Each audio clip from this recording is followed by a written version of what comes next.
So please tell us more about the 2025 dialogue and some of the key strategic issues there. Today we are starting the second day of this strategic dialogue. Is our annual conference in South Africa. The European House Ambrosetti is a leading management consulting firm and think tank, number one in Italy, number four in Europe, and among the global top 20. Literally in almost 1 hour, we are meeting Jeffrey Sachs live at the Houghton to talk about the future of Africa, what should be the inclusive policies to boost Africa's growth.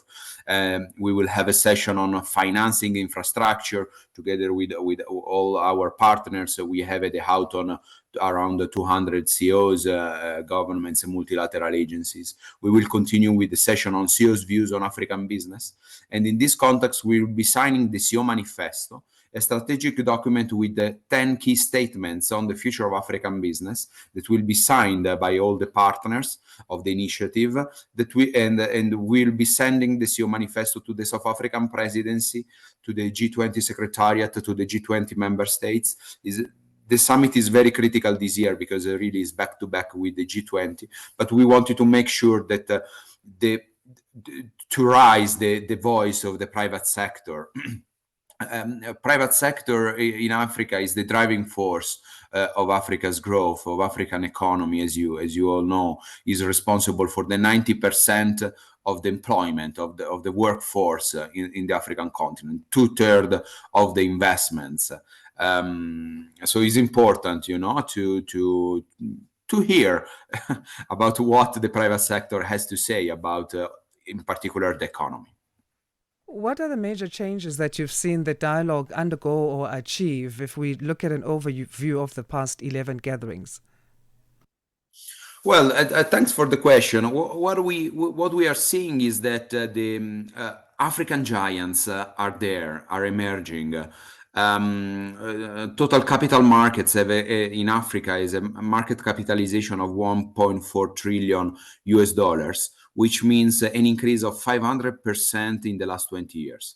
This means that there are companies that are scaling up rapidly, and we are talking about African champions that in the near future, hopefully very soon, will become African giants that will compete globally.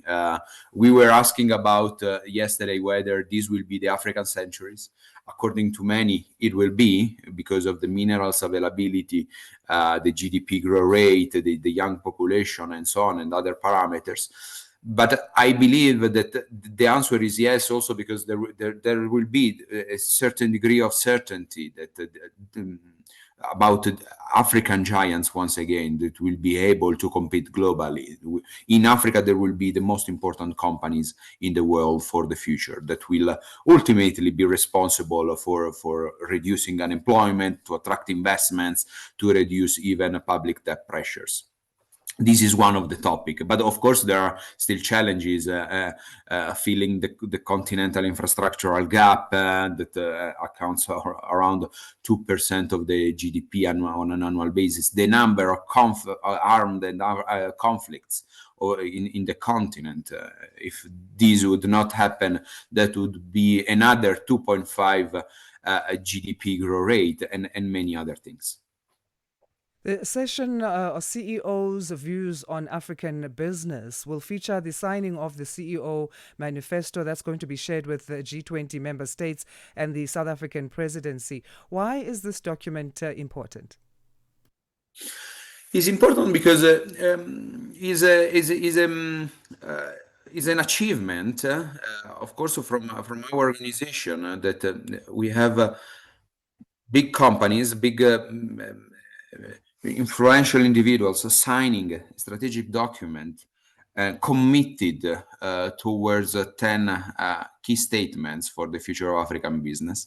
And CEO's Views on African Business is our annual plenary session to discuss about really business in the region, new investments, so best practices to share with the audience, but also key areas that sometimes the private sector highlights to improve, to boost the business climate. many are the topics, as you know, and but for us, it's very important that this result will be signing Talpas 12, and then we will be sending to the stakeholders I mentioned before the document in view of the G20 that will be starting tomorrow. And we hope that some of these recommendations, commitments, statements, endorsements about the future of Africa will be heard and will be discussed during the proceedings of the G20. Of course, as a global think tank, many of the G20 leaders know our organization, and we will be make sure that this document is on the table of the key people that will be meet tomorrow. As you mentioned, what you hope for from this event, what are you hoping other takeaways will be from this in terms of what's key? Well, we don't have a short-term approach in the sense that our summit started 12 years ago.